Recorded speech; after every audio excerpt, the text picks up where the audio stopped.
안녕하십니까. 암호화폐 정보를 전달해드리는 닥터 비트맨입니다. 즐거운 주말을 보내고 맞이하는 월요일도 슬슬 마무리가 되고 있습니다. 시간이 참 빠른 것 같은데요. 2020년도 얼마 남지 않았죠. 2주도 채 남지 않았습니다. 여러분들은 이번 연도 뜻깊게 보내셨나요? 이번 연도는 코로나 팬데믹의 여파로 경제 상황의 경우 사라진 2020년도라는 이야기가 나올 정도로 힘든 연도였는데요. 최근 코로나 백신의 가격이 공개가 되었죠. 영국과 미국 등 전 세계 곳곳에서 백신의 접종이 시작이 되고 있는데 효능이 입증되어 하루빨리 코로나 사태가 종식이 되었으면 좋겠습니다. 오늘 남은 시간도 잘 마무리하시길 바라면서 월요일에 마무리는 과연 어떠한 소식들이 반겨주게 될지 한번 보도록 하겠습니다. 최근 비트코인의 전고점 돌파로 연일 즐거운 소식들이 나오고 있습니다. 비트코인이 23,800달러 터치 후 현재 조정 및 횡보 중이지만 이틀 만에 이 정도의 상승률을 보였다는 것이 굉장히 뜻깊은데 이 정도의 조정은 굉장히 긍정적이다 볼 수 있겠죠. 이러한 상황 속 기관 투자자들의 투자 통로로 불리우는 기관이 있습니다. 전 세계 1위의 비트코인 펀드를 운용 중인 그레이스케일인데요. 보유 개수가 나날이 증가를 하고 있습니다. 그만큼 기관 투자자들의 암호화폐 시장에 대한 관심도가 증가를 하고 있다는 것이겠죠. 내용 보도록 하겠습니다. 그레이스케일의 GBTC 비트코인 보유량이 1788개가 증가를 했습니다. 그레이스케일의 비트코인 펀드 GBTC의 보유량이 1788개가 증가하며 총 보유 개수는 57만 2000개가 되었습니다. 계속해서 증가를 하고 있다는 것이 매우 긍정적으로 보입니다. 그만큼 기관 투자자들의 포모가 지속이 되고 있다는 것인데요. 이런 상황 속에서도 일반 투자자들의 비트코인에 대한 관심도는 역대 초강세장이었던 2017년 말과 비교했을 때 매우 낮은 수치이니 지금 암호화폐 시장에 투자한 분들 입장에서는 더욱 긍정적인 상황이 아닐까 생각이 듭니다.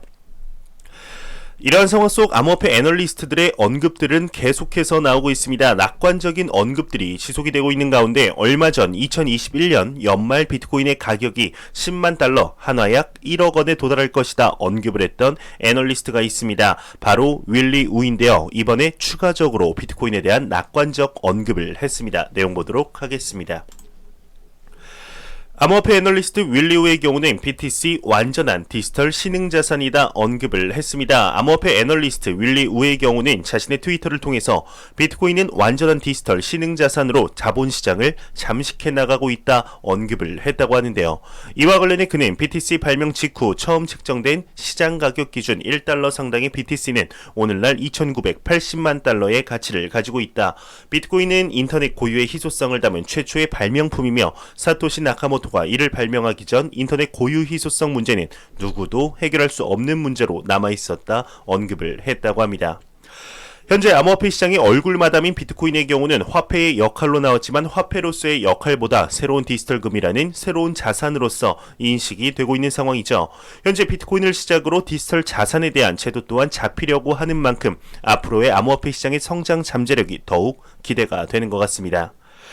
최근 글로벌 기관 투자자분들의 관심도가 증가를 하고 실질적인 투자가 이어지고 있는 가운데 영국의 대표 자산 운용사가 이미 11월 비트코인에 7천억 상당을 투자했던 사실을 밝혀 화제가 되었었습니다. 그때 당시 어떤 기관을 통해 투자를 했는지 밝히지 않았었는데 한 미디어 매체에서 알아냈다고 합니다. 어떠한 기관을 통해 투자를 했을지 한번 보도록 하시죠. 영국의 자산운용사 러퍼는 11월 코인베이스를 통해서 비트코인에 7.45억 달러를 투자했다 내용이 나왔습니다. 코인데스크에 따르게 되면 11월 7.45억 달러 규모의 비트코인을 매입한 것으로 알려진 영국의 대표 자산 운용사인 러퍼 인베스트먼트의 경우는 당시 코인베이스를 통해 거래한 것으로 나타났다고 합니다.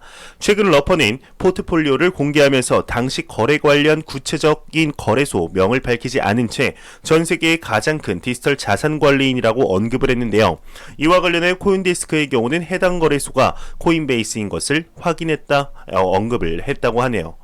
코인베이스의 경우는 글로벌 암호화폐 2위 거래소로 기관 투자자들을 위한 거래를 지원하는 것으로 알려졌죠. 이를 통해 투자한 것으로 확인이 되었는데 현재 코인베이스의 경우는 암호화폐 거래소 최초로 IPO를 계획 중이어서 화제가 되고 있습니다. IPO의 경우는 리플사도 하는 것이 아니냐 찌라시가 돌았지만 리플사 측에서 IPO를 할 생각은 있지만 아직 단기적으로는 계획이 없다고 언급을 했었죠. IPO를 모르시는 분들이 있을 수 있어 간단하게 말씀드리면 영어로 Initial Public Offering, 한글로 해석하면 최초로 기업의 정보를 공개한다 라는 의미입니다. 더 쉽게 말씀드리면 주식 상장이다 보시면 될 것 같은데요. 우리나라의 코스피, 미국의 나스닥 같은 시장을 유가 증권 시장이라고 언급을 하고 혹시 장외 주식, 장외 종목에 대해서 들어보신 적이 있으실 겁니다. IPO를 하게 되면 나스닥, 코스피 같은 유가 증권 시장에 들어온다고 보시면 되는데요. 듣기만 해도 굉장히 호재라는 것을 볼 수가 있죠. 승인만 된다고 하면 암호화폐 시장의 큰 호재 중 하나가 될 텐데 이 IPO 준비를 위해서 코인베이스 측에서 열심히 준비 중인 것 같습니다. 골드만삭스의 고위 관계자 또한 영입을 했다고 하는데요. 이에 관한 내용 한번 보도록 하겠습니다. 한 외신에서는 코인베이스 IPO 골드만삭스가 이끈다 언급을 했습니다. 비트코인리스트에 따르면 코인베이스의 경우는 IPO를 위해서 글로벌 투자은행인 골드만삭스의 고위 관계자를 영입했다고 합니다.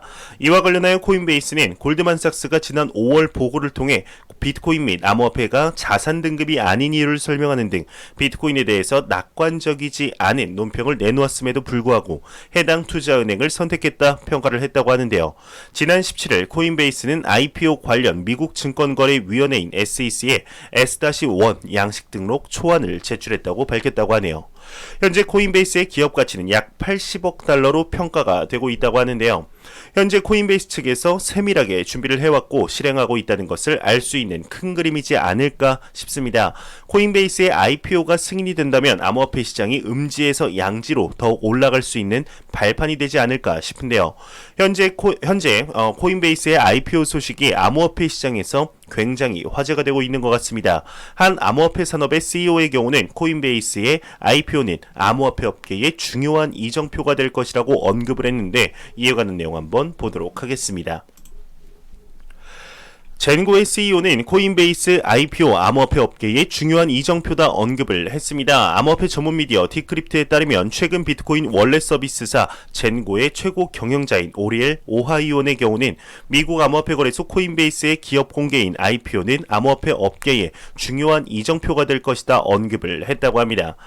이와 관련하여 그는 코인베이스가 업계 최초로 증시 상장이라는 성과를 일궈낸다면 전체 산업의 미래 발전을 위한 분위기를 조성해낼 수 있다. 또 암호화폐의 경제적 합법화를 만들어낼 수 있다 뿐만 아니라 코인베이스가 미국 증시에 상장된다면 누구나 암호화폐에 투자할 수 있는 환경이 조성될 것이다. 다만 코인베이스의 상장은 규제기관으로부터 전례 없는 수준의 조사를 받게 될 것이며 이는 암호화폐 기업의 운영 방식에 대한 선례로 남을 것이다 언급을 했습니다. 그만큼 코인베이스의 IPO의 경우는 암호화폐 업계 최초로 이루어지는 것이기에 첫 단추를 얼마나 잘 끼우는가에 따라서 암호화폐 시장 전체의 전진 혹은 쉬어가기가 결정이 되는 것이죠. 미 SEC의 경우는 비트코인 ETF에 대해서는 온갖 이유를 대며 승인을 내주지 않는 모습을 보였었는데 과연 이번 IPO의 경우는 어떠한 방식으로 진행이 되게 될지 지켜보도록 하겠습니다. 비트코인이 전고점을 뚫으며 이제 암호화폐 시장의 긍정적인 펀더멘털이 더욱 굳건해진 이 시점 IPO 승인 소식까지 나오게 된다면 더욱 높게 올라가게 되지 않을까 하는 기대감마저 들게 되네요. 현재 암호화폐 시장이 제도권 안으로 조금씩 들어가려는 모습을 보이고 있는 상황 속 미국의 재무부에서 암호화폐 지갑에 대한 규제를 공식 발표했다고 합니다. 과연 어떠한 규제안을 발표했을지 한번 내용 보도록 하겠습니다. 미국의 재무부는 암호화폐 지갑 규제를 공식 발표했다고 하네요. 미국의 재무부 산하 금융범죄 단속 네트워크인 핀센의 경우는 암호화폐 지갑이 금융기관과의 거래에 대해 단속을 강화하는 규제안을 공식 발표했습니다. 이 규칙이 시행될 경우에는 자체 호스트형 지갑, 말을 어렵게 썼는데 쉽게 말씀드리면 콜드월렛입니다.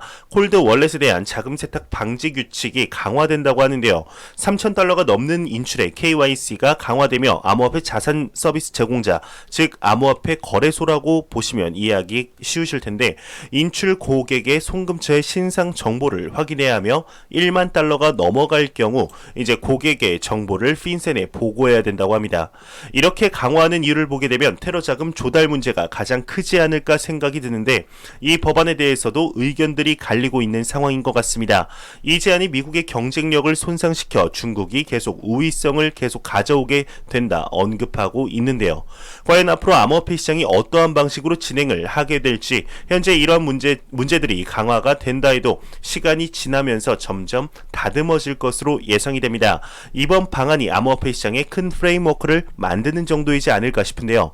법안이라고 하면 너무 안 좋게 보시는 분들도 많은 것이 사실이지만 현재 암호화폐 시장이 정부와의 규제와 함께 가야 하는 것이 사실인 만큼 조금씩 다듬어지지 않을까 하는 생각이 듭니다. 그만큼 정부가 암호화폐 시장을 더 이상 무시할 수 없는 시장이라고 인식을 하기 시작한 것이죠. 매일같이 나오는 리플 XRP에 관한 소식이 오늘도 또한 나왔습니다. 리플사의 경우는 지난 11월 XRP 레저의 업그레이드 계획을 언급하며 게임 체인저가 될 것이다 언급을 했었는데요. 이 업그레이드가 진행이 되며 리플사의 CTO는 매우 만족한다 언급을 했습니다. 이에 관한 내용 한번 보도록 하겠습니다. 리플 CTO는 XRP 레저 최적화 결과 매우 만족한다. 추가적인 검토가 더욱 필요하다 언급을 했습니다. 암호화폐 전문 AMB, 암호화폐 전문 미디어 AMB 크립토에 따르면 리플사의 CTO 데이비드 슈월츠의 경우는 지난 11월 발표한 XRP 레저의 업그레이드와 관련해서 현재 성능 최적화 최초 결과는 매우 만족스럽다 언급을 하며 업그레이드 후 시스템은 37초 안에 동기화되며 최소 50% 향상된 속도를 냈다 언급을 했습니다. 추가적으로 눈에 띄는 개선점들이 있었지만 아직 추가적으로 전면적인 검토가 필요하다 언급을 했네요. 현재 리플사의 사업 확장과 계속해서 리플렉과 관련된 업그레이드가 지속이 되고 있는 모습들을 보게 되면 XRP의 현재 가격이 참 안타깝기만 하죠. 비트코인의 경우 전고점 돌파와 더불어 신고점을 갱신하고 있는 반면 수많은 알트코인들은 전고점 근처에도 가지 못해 안타까운 모습들을 볼 수가 있는데 과연 계속해서 각자의 성격에 맞는 업그레이드를 하고 있는 알트코인들의 모습처럼 비트코인이 쉬어갈 때 더욱 크게 상승하는 알트코인들의 모습들을 한번 기대해 보도록 하겠습니다.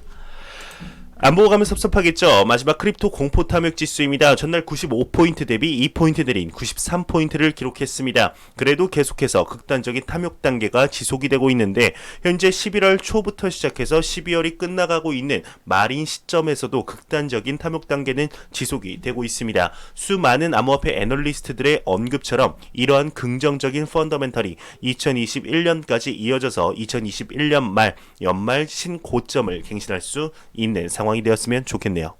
이 해당 지수는 0이면 공포, 100이면 낙관을 의미하게 됩니다. 공포 탐욕 지수는 변동성 거래량 각각 25%, SNS 언급량 설문조사 15%, 비트코인의 시가총액 비중이죠. 비트코인 도미너스 10%, 구글 검색량 10%를 기준으로 산출이 되게 됩니다. 제가 준비한 소식은 여기까지입니다. 영상이 도움이 되셨다면 구독과 좋아요 그리고 광고 한 편만 처음부터 끝까지 시청해 주시기 바랍니다. 이 채널은 오직 광고 수익으로 운영이 되게 됩니다. 항상 영상 시청해 주시는 시청자분들, 구독자분들 너무나 감사합니다. 저는 다음 영상으로 찾아뵙도록 하겠습니다. 지금까지 닥터 비트맨이었습니다. 감사합니다.